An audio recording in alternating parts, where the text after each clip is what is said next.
welcome. In front of me is a OPPO Find X5 Pro, and today I'll show you how you can capture a screenshot on this phone. So to get started, you'll want to open up content that you wish to capture. I'm going to use settings as an example for this. And once your content is open and visible on the screen, hold power key and the volume down at the same time. You'll get this animation or the sound and this pop-up right here with a scroll and share option. Now after a moment it disappears, and yeah, that's basically how we capture a screenshot. Now going into one of the options, which is the scroll, I'm going to quickly do that once again and tap on this.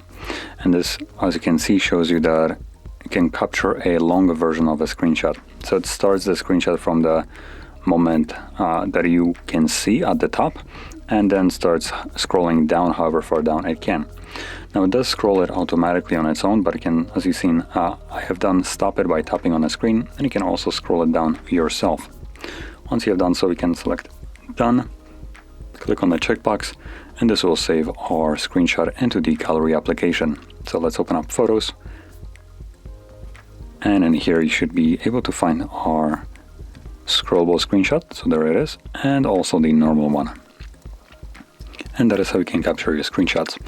So if you found this very helpful, don't forget to hit like, subscribe, and thanks for watching.